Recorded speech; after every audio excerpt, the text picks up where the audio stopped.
All right, you're good. All right. Good morning, everybody. Today is Daf Samach Aleph. We left off by the two dots and literally the bottom line, which is just a quote from the Mishnah on Samach Amud Beis. So it says, "V'lo b'yachid b'zman she'ein b'ragla maka." So it says a person should not go out with one shoe on or one sandal on, because it will appear that people will either poke fun at him or whatever it is, and therefore the person will remove the shoe by having one, and then he'll come to carry. So therefore we don't want you wearing one unless he has an obvious wound on his leg, and therefore there is no issue of in terms of embarrassment or whatever it is, because it's obvious that he's wearing the shoe for the purpose of because he's only wearing one because he has some sort of wound. So Gemara says, top of the page, Ha yesh b'raglo maka, but if he has on his foot an injury, so nafik he can go out. So b'hai menayu nafik. So which foot? In other words, he says if an injury he can wear one shoe. So which foot or is he wearing the shoe on? Right. So Amar Rav Huna be'oisa sheish b'maka. Right. The sandal is going on the one that has the wound. So alma ksaver sandal l'shum tsar of it. Right, we see that the sandal is put on basically to alleviate his pain. In other words, it's only going on the wounded foot, and therefore on the wounded foot, that's because it's sar. The Chia Barav Omar says it goes on the other foot. In other words, he can't wear the one with the wound, right? And so therefore, he's only wearing one shoe on the other foot. So Alma, what do you see there? We see that the sandal is worn because of because of comfort. In other words, his uninjured foot needs a shoe, and therefore you go ahead in order for comfort for that foot, you put it in comfort. So Gemara says, and Vizu and Sheyesh Maka and the reason why he's not wearing on that foot, a person can obviously tell. Let's say he has a bandage or something on there, he has a sprained ankle, whatever it is, and that's the reason why he's only wearing one shoe, only on his good foot and not his bad foot. And even Rabbi Yechon holds like that, which the Rav Huna, the first opinion of Rav Huna says that you go ahead and you wear one on your injured foot. Why? Damarle Rabbi Yechon, Rav Shimon bar Abba, one time Rabbi Yechon told Rav Shimon bar Abba, Habli Bisanai. So give him my shoes. So Yoivle Diamin, he gave him only the right shoe. So Amarle, Asiso Mako, you basically made my right foot injured. Now, so the Dilma. So in other words, what does he mean? By giving him the right shoe, he basically is saying, you want me to only wear one shoe. It appears that, my right foot, because you gave me the right shoe, is my injured foot. So you see from over here that the shoe goes on the injured, right? And does not go on the other one. The Dilma Kechia Barav. Who says that? That's a proof. Spherele. Maybe he also like Kechia Barav, which is a second opinion. But this is what it means. This is what it means to say Asis just small maka. In other words, you made my left foot the injured foot. In other words, you gave me my right shoe, and therefore, whenever you have an injury, you always wear a shoe on the opposite one, and therefore, basically, it's like showing that my left foot was the injured one, and therefore, because you only gave me the right shoe.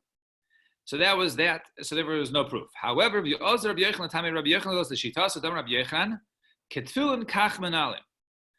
Your tefillin, when you put on your tefillin, is just like your shoes. Ma tefillin b'smol, just like tefillin you put on your left. Af menalin b'smol.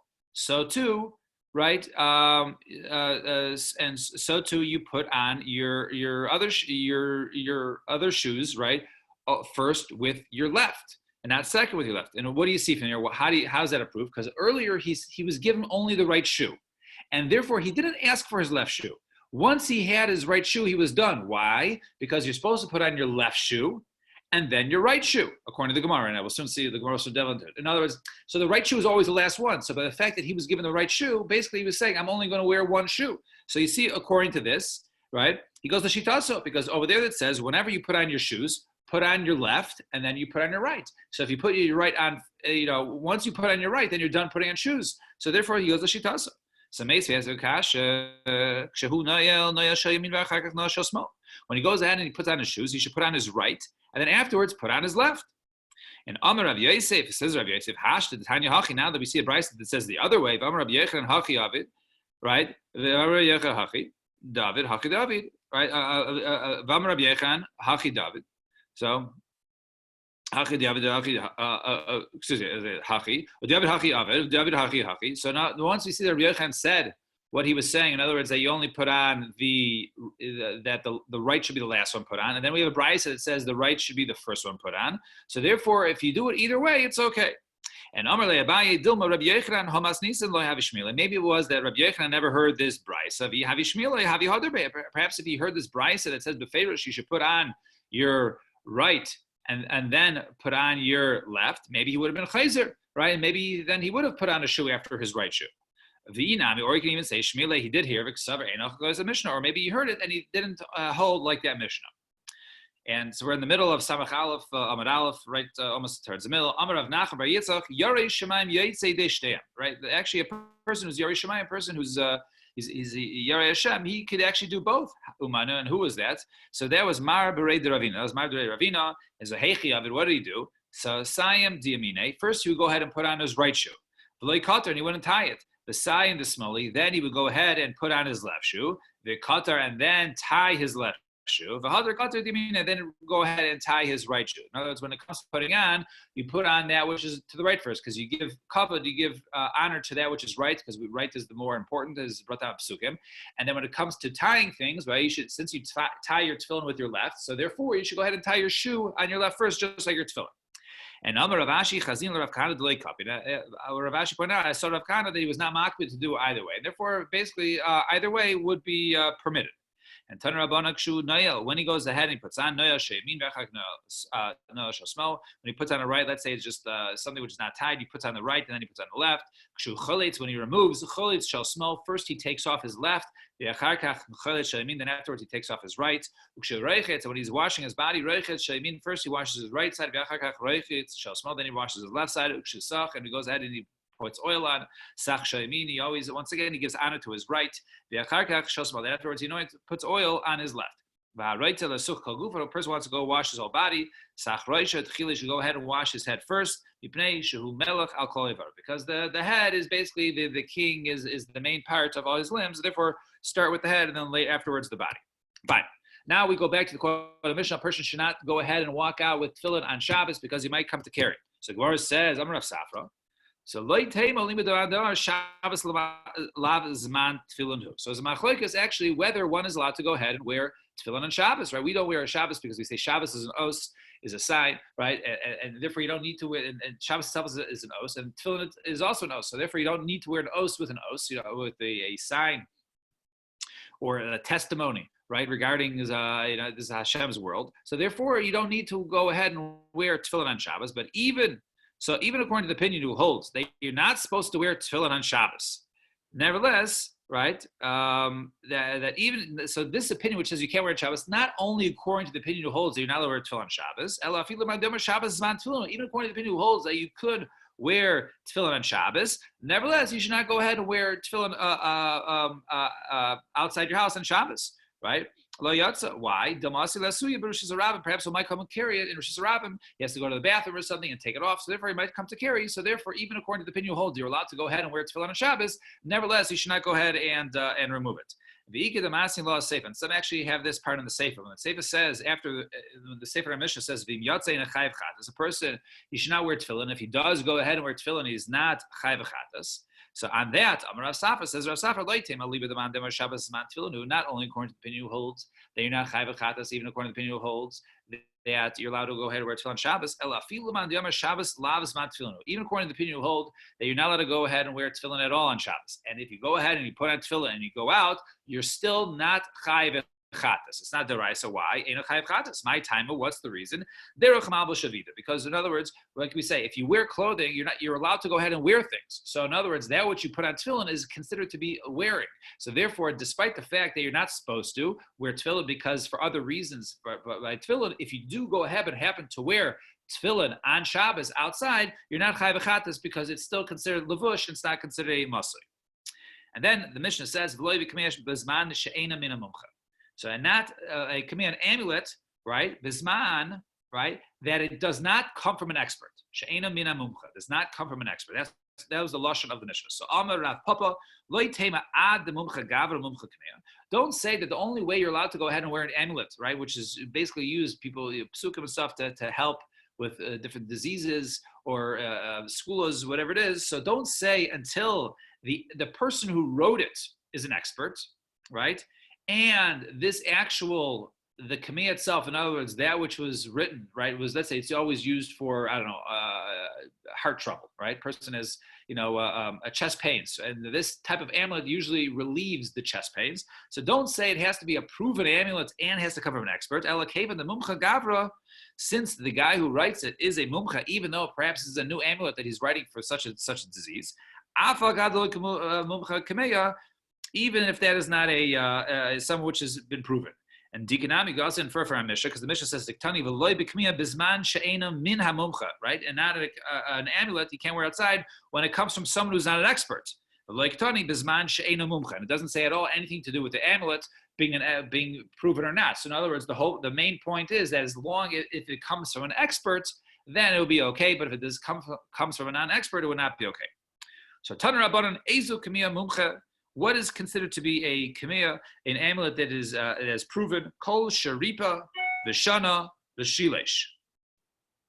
Anything that has healed once, twice, and 3 times. So it has to go ahead and heal 3 times, like a chazaka that it now works. It heal 3 times. Right? Whether it's that which is written, let's say on a parchment, something written, or even something that comes from some sort of herbs or roots that is found to be successful, that is also considered to be a kamea. Whether it's a person who is deathly ill or someone perhaps whose life is not even in danger, right? And not only right to heal somebody, right? Right. In other words, even if a person to prevent, right, to prevent the person from getting it, right? Let's say it's contagious or something, then to prevent the person from taking it, it will help him, right? You wear a kamea in order to protect you from corona, right? The kaisher umatir, right? He's allowed to go ahead and tie it and untie it. I feel which is Rabban, we're not worried. That he's allowed to stop in place and tie it and untie it and put it back on. To the pages, as long as you don't go ahead and tie it. When you tie, you don't tie it to a bracelet or to a ring. Rather, you tie it to the body itself. You tie it to the body itself. That is when we permit it. We just don't want you to go ahead and put it on jewelry, because then it looks like it's tachshitin, it's ornamental, and it's not an amulet. Because of marasai. Right? We don't want people to go out. People will see it and think, they don't realize it's for refuah. They think it's just for jewelry or something. Therefore, you can't go ahead and tie it to your bracelet or to your ring or whatever it is. Rather, you have to go ahead and wear it to your body. So now we're going to ask about Tanya Ezu Kamea Mumcha. What is considered to be a proven Kamea? Kol Sharipa Gimel B'nei Adam Kiachad. Anything that has healed 3 different people, like one. In other words, 3 different people had the same kamea, and then it proves it. So what do you mean? Earlier we said if it healed a person, even the same person once, twice, 3 times. Over here it seems to say you has to heal 3 different people. So how could you say that the same person it's proven to be a good amulet? Maybe you have to do 3 different people for it to be proven. So, right, it's like doing, a study, that this medicine works if it only, it healed a person 3 times. No, what do you mean? You have to heal 3 different people. The rest is no, like kasha. One, in the second case, in other words, to go ahead and how do we know this guy is an expert? The guy is an expert because he healed 3 different people. So to make the person expert has to be 3 different people, and but that which we said, it can even be the same person. In other words, that over there is referring to this kamea was done, right, 3 different times, and therefore this has found to be successful. That could even be with the same person.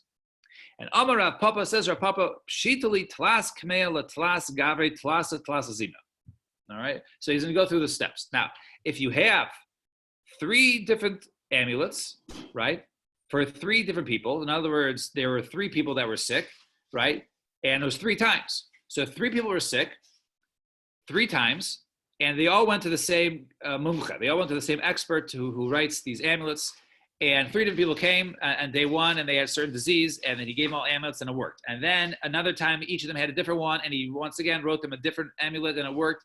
And then the 3rd time, they all got sick again, and then he wrote 3 different amulets, right, for them. Then everyone holds in this case. Ismachi Gavri v'Ismachi Kamea. So he becomes an expert, right? And the that which was used 3 times, right? Because it was used 3 times to 3 different people, is considered to be proven. All right. So in other words, they just got sick in different orders, right? Now Tlasa Kamila Tlasa Gavre Chad Chad Zimna. Let's say he wrote, right, 3 kameas for 3 people one time. In other words, they all got sick, and he wrote 3 different amulets for 3 different diseases. The same kamea, same content. What? The same content in each one. So this one, right? This one was the same, right? Same content. And what's the source? Is it from Kabbalah? So over here, right? One second. So over here, Tlasa Kamea. No, he wrote 3 different ones. 3 different ones. Right? 3 different wording. Right. It was not the same wording. This one. It was 3 different wordings with 3 different people and 3 different diseases. So Gavri Ismachi, Kamea lo Ismachi. Since he did it 3 times with 3 different ones, so he is considered an expert. But the amulet which was used is not considered to be proven yet, because each one was only used once. Right. All right. So now now Chad Kamila Tlasa Gavri. Now let's say he used the same one, like the case you're suggesting. He used the same writings for 3 different people, right? Chad Kamila Tlasa Gavri. Kamea Ismachi. So this Kamea, this amulet is considered to be proven. This is valid. What? That will be valid. Right. So therefore, that one is considered to be good, but he's not an expert. Maybe he's not an expert. Maybe he only knows how to write this specific one. But if it's a different disease and he writes a different amulet, who says that amulet is proven? Since it's not proven, that would not be able to be worn out in the Rabbit. So by Rav Papa asks a kasha. Tlasa Kamea Lachad Gavra. What about if you write 3 kameas for one person? He has one disease and a second disease and a third disease, and each time he wrote a different one, right? And he was healed. So what do we say in that case? So Kamea Vade lo Ismachi. So obviously, since he wrote 3 different ones, obviously any of the amulets that he wrote, none of those are proven to work because each one only worked once in it. And Gavra Ismachi. And we would say over there, however, this guy is considered an expert because since this guy wrote it, right, 3 different ones, and all 3 times it worked, he would be considered an expert. Or you can say, maybe Ismachi, maybe he's not Ismachi. Do we say Hani Asile? Do we say that the fact that he healed him 3 different times, he's an expert, and therefore, and since it was 3 different amulets, therefore he's considered an expert? Or Dilmar, perhaps Mazla the High Gavrihu the Kamakaba Kaisva. Or maybe it's like this. Maybe the person has a certain mazel. We saw earlier, a person has a certain mazel, certain malach that basically helps the person. Maybe this individual is susceptible and able to go ahead and heal by having an amulet. So since he has a special zuchusim or whatever mazel that he has to be healed easily, even despite the fact that the guy wrote 3 different amulets for 3 different diseases and he was cured every time, maybe it's not because... Maybe it's not because of the guy was an expert, but rather maybe it was because he has a certain mazel that he heals easily. Doesn't matter even if the amulet wouldn't have worked with other people. So therefore, maybe we don't know. And take it. The Gemara answers with the take it. Yes. Was this Kabbalah or Zohar, this parchments? I mean, it's not Zohar. It is something to do with some sort of mazel or in terms of how it works. I mean, obviously, look, this is written before the Zohar, or at least that was, for they were used. But yes, it has to do something with the heebie-jeebies. The heebie-jeebies, as Andrew put it. So Andrew, do you believe in heebie-jeebies, Andrew? All right, we can get that afterwards. All right, Iboilu. So let's go. Move on. Back to. Let's keep on trucking. There you go. So Iboilu. Kamein yesh ben shum kedusha. O dilma ein ben shum kedusha. Is there considered to be kedusha when it comes to these amulets, the different psukim or whatever it is written on parchment? Is that kedusha or not? Right? So lamai hilchasa, for what halacha? So if you're saying me like this, let's say there's an amulet in the house and the house is burning, and you want to go ahead and save the items in the house to bring it out into a chatzer, into even only a siddur rabbanan. So tashma, come listen, for sure not deraisa, for sure not into a public way, but even derabbanan. So tashma, brachas v'kamin, right? Let's say brachas that are written down or kamin or different amulets. Afal pi sheyesh behen oises Minyanos harbe shabbatayra, even though you have different letters and shemos that are in there.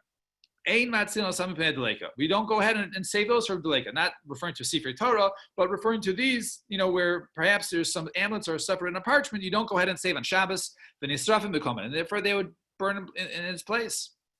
So no, the question over here by Kamiyah saving is not regarding to saving from a fire, because that we know we already know that you don't save it. It's Elin and Geniza. Perhaps they should go ahead and be hidden and put in Geniza. So Tashmakim, listen, Haya Kasuv al Yados Hakelim of a Karamito. Let's say if the psukim or whatever written on handles of vessels or on bedposts, right? Yogud Vignozo, they should go ahead and be put in Geniza. So obviously amulets do need Geniza. So what are you asking about? What about to go ahead and walk with them into a Beis HaKisei, into a bathroom, which one is not allowed to normally bring Dvarim Shabbat Kedusha into a bathroom. So what's halacha here? Yesh behem kedusha v'yasser. Do we say that there is kedusha and therefore it's usher to go ahead and enter a bathroom wearing the amulet, or dilma? Amen kedusha v'shari, or perhaps there is no kedusha to him and it'll be mutter. So Toshma, come listen. So it sounds like when our Mishnah says you can't go out with an amulet that's not proven, but if it is proven to heal you, then you would be allowed to go ahead into the Rishus Harabim. When you go into the Rishus Harabim, that's oftentimes where the Beis HaKiseis were found out away from the houses by the Rishus Harabim. Now, via Marta, Kamiya Yesh Bem Kedusha, Mishum Kedushas, and if you say that Kamiya there is Kedusha, so even if you have one that's proven, so you're allowed to wear it because we see it's for a refuah. However, perhaps sometimes I have to go to the bathroom and it'll come to carry it Dalat Amos Rishus Harabim. So our answer is so we said there's two different types of kamiyah. So maybe this is only referring to a kamiyah that was made of herbs, and therefore there's no psukim, therefore no worries, no concerns about going into a Beis HaKisei with it. So the Brisa said whether the kamiyah is written on parchment with Shem Hashem or psukim, or even made from herbs. But you see over here, it's even referring to something that was from psukim. One would be allowed to go ahead and wear it into the, if it was made by mumcha, to wear it on Rishus Harabim. So, no, we're talking to somebody who's dangerously ill, and therefore he's allowed to go ahead and wear it. And therefore, even in the Beis HaKisei, but we said any type of sick, not only a sickness that a person's life is at risk, but even one where a person won't die from that disease.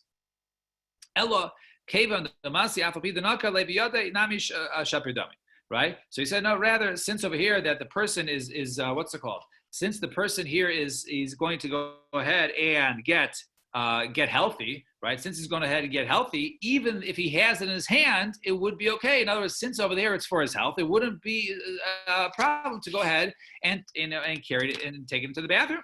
So Gemara says, we're just going to get to the Mishnah. It goes real quick. Who says you can have it in your hand? And even if you have it in your hand, right, that's considered to be carrying. In other words, you're only allowed to go ahead and wear it. You can't go ahead and have it in your hand while you go to the bathroom, right? Since over here the amulet is covered by leather, the parchment is inside something else, therefore it's permitted to go ahead even in the Beis HaKisei. So Gemara says, I've already tefillin b'mechupa or, but what about tefillin?